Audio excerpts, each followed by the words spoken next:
entah dijebak, entah apa yang tiba-tiba dulu awalnya hanya berutang 1 juta, tiba-tiba ketika ditagih sudah sampai ratusan juta. Ini logikanya gimana sih? Nah, itu. Bisa sampai sebesar itu loh. Nah, karena itu tadi kalau pinjaman di perbankan itu kan ada standar batas bunga ya. Standar batas bunga baik itu bunga simpanan maupun bunga pinjaman. Sedangkan karena tadi fintech yang lending yang tidak berizin tadi, mereka seringkali memainkan suku bunganya. Kalau yang sudah berizin itu kan dan terdaftar, OJK itu bisa mengawasi. Kalau nanti ada fintech lending yang memberikan suku bunga besar, OJK akan mengklarifikasi, akan memanggil lah, akan mengkonfirmasi, menanyakan. Ini apakah nanti dengan bunga segitu konsumennya itu atau calon konsumen sanggup bayar atau enggak? Dan kalau nanti terjadi kredit macet, apa yang akan mereka lakukan? Nah, jangan sampai OJK ini kan sebenarnya pihak yang tengah-tengah ya, netral ya. Dia melindungi masyarakat, juga melindungi investor dari lembaga itu tadi, lembaga fintech-nya tadi. Jadi biar dari investornya aman, masyarakat juga aman percaya. Betul. Jadi kalau tadi itu kenapa bisa sampai membengkak besar? Itu karena permainan fintech yang tidak berizin dan tidak terdaftar tadi, mereka memainkan suku bunga yang besar. Nah ini coba aja bayangkan. Kalau suku bunga bank itu kan biasanya pinjaman tahunannya berkisar, kalau untuk UMKM ya ada, kalau yang KUR itu mungkin 5% flat ya. Tapi kalau untuk yang non KUR atau pinjamannya itu kan berkisar antara 9 sampai 13%, maybe 13 sampai 14. Nah, sedangkan itu per tahun loh. Nah, kalau pinjol yang tadi tidak terdaftar dan berizin, mereka seringkali juga memberikan suku bunga per bulannya itu bisa 20%, bisa 30%. Jadi kalikan aja setahun itu bisa berapa? 30 kali 12, 360%, itu hampir 4 kali lipat berarti kan, 4 kali lipat dari pokok pinjaman di awal. Jadi yang tadi saya juga baca tentang guru tadi punya pinjaman pokok awalnya itu 3,5 juta menjadi ratusan juta. Nah, itu kasihan sekali ya. Jadi iya, antara sedih dan gimana ya? Miris juga sih. Miris juga, betul. Karena mungkin di dua sisi mata uang ya. Satu sisi adanya pinjol memudahkan. Ya kan, bagi pelaku peminjam yang betul-betul butuh. Iya kan. Tapi satu sisi menyimpan pisau yang tajam ini ya, kan menjerat itu tadi kan. Makanya ini peran banyak pihak sebenarnya ya. Peran banyak pihak sih. Tidak hanya pemerintah semata itu kan, tapi juga dari diri kita sendiri terutama. Ya, untuk bisa literasi keuangan itu penting sekali, ya kan. Dan mudah-mudahan di Magelang ya belum ada ya. Belum ada yang sampai seperti itu. Nah itu makanya jadi sebelum memutuskan untuk meminjam itu juga pahami risikonya. Risiko yang terburuk itu kan misalnya kita nggak mampu bayar ya. Nah kalau di pinjaman yang tadi tidak terdaftar, tidak berizin, nah mereka mungkin agak mirip-mirip cara penagihannya. Mereka akan menggunakan sistem seperti bank plecet ya. Jadi mendatangkan debt collector untuk rumah kita. Atau yang paling mengerikan itu mereka menyebarkan foto kita ke orang-orang kontak-kontak yang kita kenal. Terus juga nanti ibaratnya itu tuh justru faktor risiko terburuknya adalah nama baik kita dirusak gitu. Karena kita di kontak kita pada saat kita mendaftar kalau di pinjaman online yang ilegal itu, mereka seringkali kan meminta kita untuk menginstal suatu aplikasi. Nah, aplikasi itu berguna untuk meretas kontak kita. Jadi agak mengerikan itu. Jadi mereka bisa tahu kontak-kontak di HP kita, sampai nanti menyebarkan foto kita dan nama kita itu bahwa atas nama sekian belum bayar hutang, tolong bla bla bla. Akhirnya kan rekan kita jadi merasa risih kan, dan jadi menganggap ini si A ini berhutang nih, jadi merugikan saya. Nah, yang mirisnya ini yang perlu berhati-hati juga bagi yang anak-anak muda tadi yang statusnya masih mahasiswa, itu justru menjadi penghambat kalian untuk keterima kerja. Karena tadi itu nama baik kalian sudah rusak nih. Nah, kalau lewat yang legal pun kalian nggak bisa bayar, itu di legal pun itu kan bisa dicek nanti ya dari pihak pemberi kerja maupun dari lembaga-lembaga perbankan, itu mereka bisa ngecek lewat SLIK namanya, di OJK. Itu sistem layanan informasi keuangan. Jadi situ terlihat orang-orang yang terkena blacklist pinjaman. Jadi artinya mereka tidak mau membayar, terus mereka masuk ke daftar blacklist. Nah, itu yang berbahaya. Itu ketika daftar kerja, si HRD ini bisa tahu, ini si calon kandidat lamar kerja, ini nih pernah masuk daftar hitam, atau namanya sudah dirusak tadi sama pinjaman yang ilegal tadi ya, pinjaman online ilegal. Akhirnya dia IPK-nya sudah bagus, dia juga merupakan alumni yang pintar misalnya. Tapi gara-gara nama baiknya sudah pernah rusak tadi, ya dia jadi gagal kan. Itu hati-hati juga, makanya pahami risikonya. Iya, berarti masuk juga semacam BI checking gitu. Iya, BI checking. Kalau dulu namanya BI checking. Dulu BI checking. Kalau sekarang masuknya SLK, Sistem Layanan Informasi Keuangan. Dan ada daftar hitam di sana. Iya, ada daftar hitamnya blacklist. Nama kita ya. Ada. Kalau misalnya kita pernah minjam terus nggak bisa bayar, itu pasti akan masuk ke blacklist itu. Iya.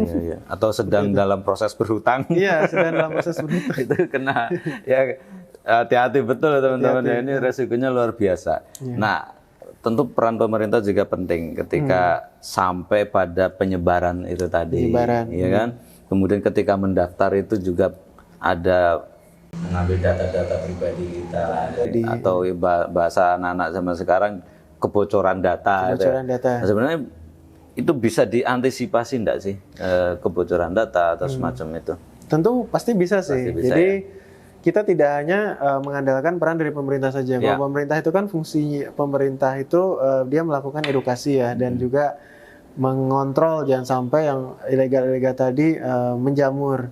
Nah, tapi pemerintah itu kan bergerak atas dasar laporan dan juga setelah ada kejadian itu baru nanti akhirnya bergerak. Jadi dari sisi preventif paling hanya bisa untuk memberikan edukasi. Nah, edukasi ini kan kembali lagi ke masyarakatnya, udah diedukasi, mau nerima informasi edukasi tersebut secara baik dan benar dan memahami, atau justru menolak, atau justru malah skeptis, atau justru malah berpikir hal lain gitu. Setelah dari edukasi malah dia tidak masuk ke dalam pikirannya. Seperti itu. Jadi yang bisa dilakukan selain kita berharap kepada pemerintah, kita juga secara aktif membiasakan diri kita itu untuk lebih lebih aware sih. Jadi kalau tadi ya, kalau memang kepepet mau minjam, itu pahami dulu resikonya dan juga kemampuan bayar kalian. Yang kedua, coba dari diri kalian sendiri itu coba melatih diri kalian tuh untuk tidak menjadi pribadi yang terlalu mudah tergiur gitu. Jadi melihat temennya punya HP baru, dia tergiur, pengen beli, ikutan, gengsi. Nah, nah sebenarnya itu juga yang ketiga, itu berkorelasi juga dengan poin kedua tadi, itu bisa juga membiasakan perilaku menabung gitu. Nah, itu menabung. Jadi sebenarnya kalau zaman dulu itu kan sering ya, justru ada lagunya siapa tuh dulu yang tang ding dong yuk kita nabung. Nah itu kan justru bagus ya, mengajak masyarakat itu untuk menabung. Jadi nabung pangkal kaya. Nabung pangkal kaya sih. Ya sebenarnya nabung itu kan suatu hal yang baik ya. Jadi artinya menyisihkan pendapatan atau uang jajan yang diberikan untuk membeli sesuatu di masa depan yang kita inginkan ya. Nah, ketika kita misalnya belum mampu untuk membeli barang yang teman kita miliki, ya udah kita jangan tergiur, kita gunakan barang yang ada saat ini yang fungsinya kurang lebih bersama lah. Itu mungkin justru menjadi pacu diri kita juga tuh, aku harus belajar lebih giat nih, aku harus mencari uang lebih giat agar nanti bisa membeli juga barang yang seperti itu. Jangan terus berpikirnya instan, aku tahun ini harus punya nih, tapi cara singkatnya gimana ya? Itu tadi minjem, tapi dia tidak memikirkan risikonya gimana nanti bayarnya. Itu kan yang berbahaya ya. Nanti bunganya berjalan kan, ketika meminjam itu yang harus kita bayar kan bukan hanya pokok pinjaman, tapi bunganya. Betul. Bukan bunga sampai 30% kan? Nah, iya. Gila, itu berbulan loh. Gila banget itu, luar biasa.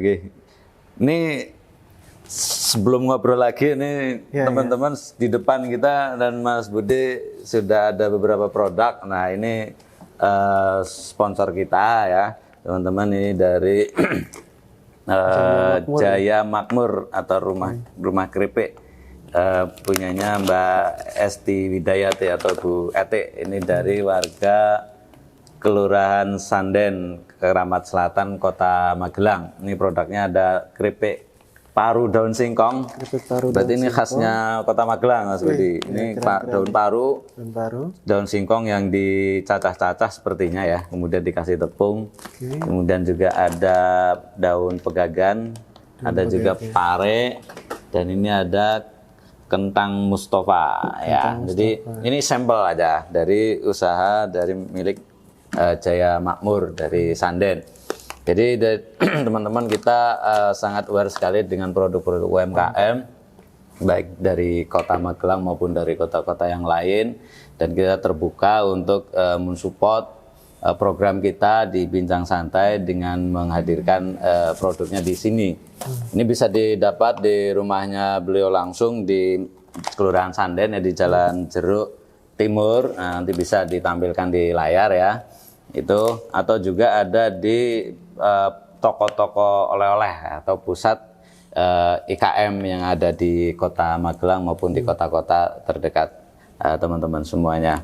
Jadi terbuka teman-teman UMKM dimanapun berada ya untuk bisa kita sponsor promosikan. Kita promosikan di sini. Nah, nanti bisa dicoba Mas Budi. Boleh dicoba sambil diminum. Nah, kan kita santai aja. Bisa dicoba seperti apa rasanya. Ya teman-teman juga kameramen. Wah, dibuat dari sayur segar pilihan. Ini kemasannya menarik loh Mas. Jadi justru malah kalau yang kemasan transparan gini, kan kita jadi tahu ya, kita dari luar itu tuh sebagai calon pembeli tahu isinya nggak hanya angin tok gitu. Ya benar-benar. Ini kan isinya malah bagus nih, padat. Dan jadi jujur gitu kan. Jujur, kita ya. jadi tahu dan bentuknya kan tahu daun, bener-bener daun gitu kan. Tapi mungkin beda kalau ini ya, nggak kelihatan ya. Daun pegagan. Daun. Ya. Dia sudah dapat halal ya, logo halal. Ya, sudah ada sertifikat halalnya. Dan 100% Indonesia. Sudah ada PIRT. PIRT-nya sudah lengkap. Jadi ini produk UMKM yang ada di Kota Magelang di kuliner ya. Dari sekian banyak produk UMKM yang ada di Magelang. Jadi terbuka teman-teman mau dipromosikan di sini, datang aja. Ya, kirim produknya ke kantor Suara Merdeka yang ada di Jalan Pierre Tendean nomor 9 Kota Magelang. Nanti bisa dicek di sini ya. Nah, sambil diminum Mas Budi.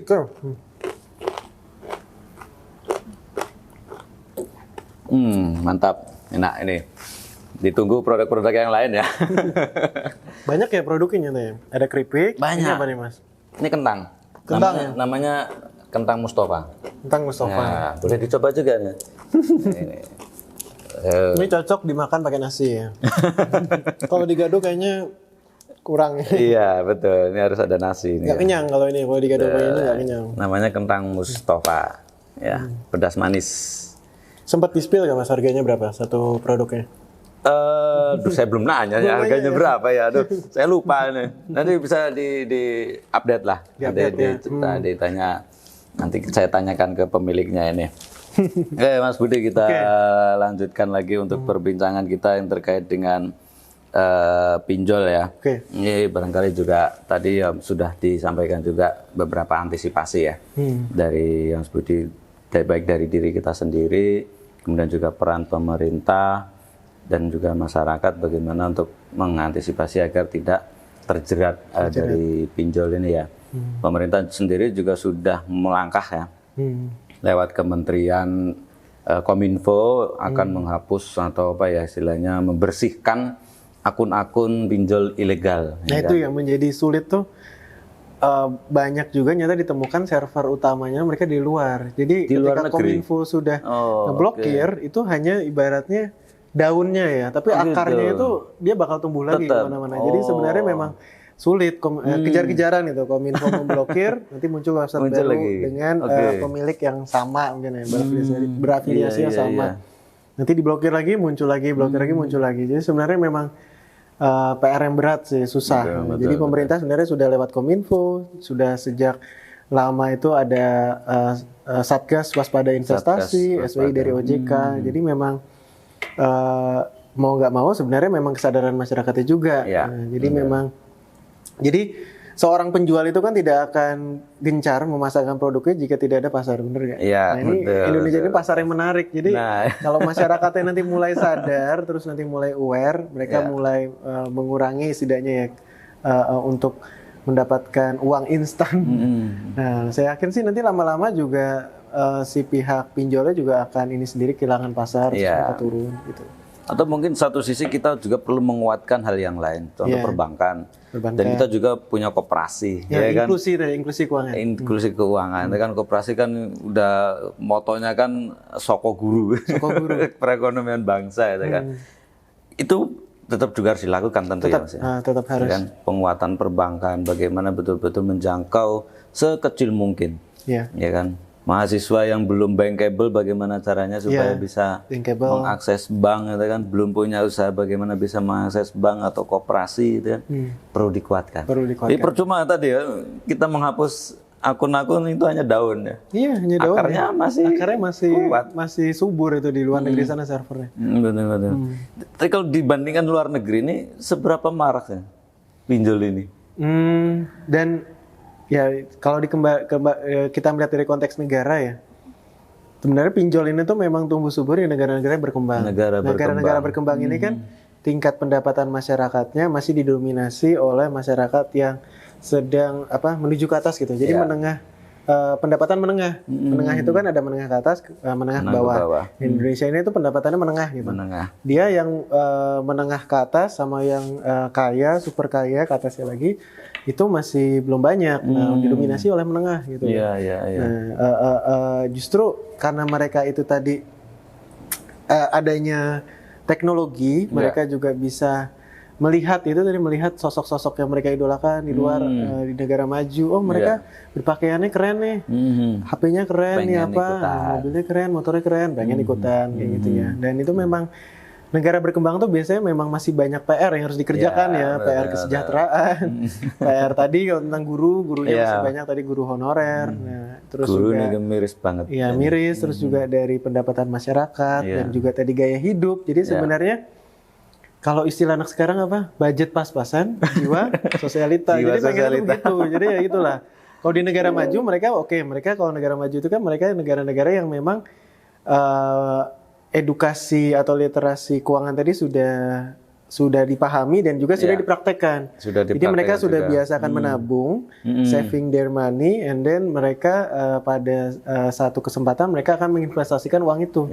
Jadi daripada mereka membeli, nah mereka bisa menganalisis nih butuh atau hanya sekedar ingin. Nah kalau memang benar-benar butuh mereka akan beli, tapi kalau sudah ingin mereka tunda dulu uangnya mereka investasikan. Nah itu akhirnya jadi berkembang. Dan ketika hasil investasi yang makin berkembang atau tadi ada return investasi, barulah return itu yang mereka belanjakan. Itu kan justru perilaku yang harus dibudidayakan sejak kecil sih, harusnya sudah mulai disadari dari anak usia dini ya. Perilaku menabung itu bagus. Ya. Nah kalau di lingkup kampus sendiri Mas dosen di Fakultas Ekonomi itu hal seperti ini menjadi bahas juga ya, menjadi concern atau tidak gitu ya, menjadi sesuatu yang perlu kita perhatikan atau tidak. Tentunya menjadi perhatian kita bersama. Jadi beberapa dosen yang mengampu mata kuliah yang relevan dengan fenomena ini, itu biasanya di kelas kita akan menyelipkan tentang informasi-informasi terkait bahayanya meminjam online gitu ya, meminjam online. Tidak hanya online sih sebenarnya, meminjam lah ya. Meminjam mau itu pinjam resikonya harus tahu lah. Risikonya setidaknya harus tahu dulu. Kalian minjam itu tuh karena kenapa gitu ya. Kalau minjam memang karena memang mereka sudah kepepet dan yakin bisa bayar, ya nggak apa-apa jalan. Tapi kalau memang dia belum tahu bayarnya nanti pakai apa, terus nekat minjam, itu nanti yang dirugikan soalnya bukan hanya kalian, yang dirugikan itu adalah nanti keluarga kalian, keluarga kalian jadi teman-teman kalian, terus juga tempat kalian berkuliah gitu ya, atau tempat kerja kalian itu yang akan dirugikan. Dan yang paling penting, yang paling bahaya juga sebenarnya ke diri kalian sendiri sih, nanti kalian jadi kena mental gitu ya. Kan sekarang isu mental health jadi isu concern kan, nanti bayangkan ketika dia dikucilkan sama teman-temannya.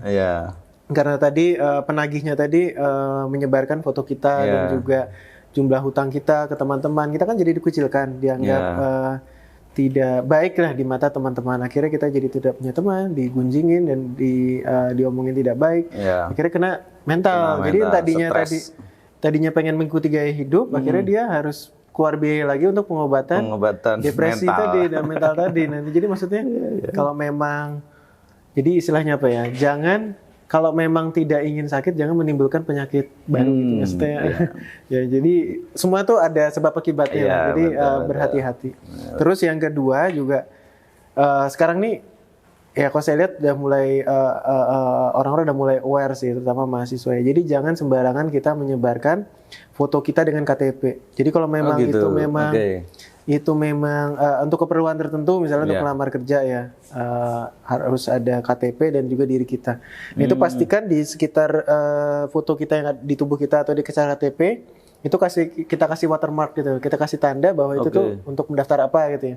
Jadi jangan langsung kita foto selfie dengan KTP kita terus kita kirim apalagi lewat WA, lewat orang-orang yang tidak bertanggung jawab, disebarluaskan. Apalagi kalian ingin pamer nih, waduh, nih aku mau lagi daftar nih di BUMN, terus kalian pamer nih di Twitter kalian, di Instagram, di sosmed. Nah, itu akhirnya bagi orang-orang yang melihat itu sebagai makanan empuk, itu akan dimanfaatkan untuk daftar atas nama dia. Nah, itu kan hati-hati sekali ya. Jadi ada juga kasus-kasus yang dia tidak merasa pernah meminjam, tapi tiba-tiba dia ditagih gitu ya. Ya gitu tadi, karena kebocoran data yang disebabkan oleh kesalahan kita sendiri sebenarnya. Jadi sebenarnya kita harus aware juga tuh perlindungan data ya, perlindungan data pribadi itu harus aware. Dan kalau memang bocornya disebabkan oleh pihak lain, bukan diri kita, itu kan memang kesalahan pihak yang ini ya, lembaga tadi yang diretas tadi.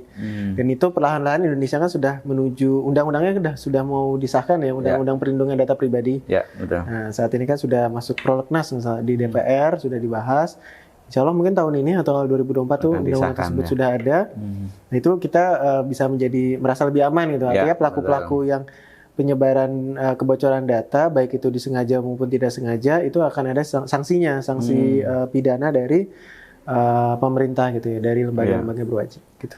Oke, siap nih Mas Budi, luar biasa ini edukasinya, literasi keuangannya, literasi digitalnya luar biasa. Ini teman-teman, kuncinya adalah aware pada diri kita sendiri ya.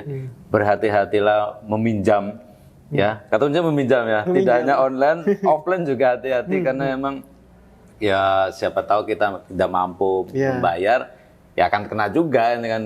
Minjem ke bank kalau nggak bayar juga akan kena juga. Tadi SLIK tadi ya. Itu makanya teman-teman, intinya itu ya.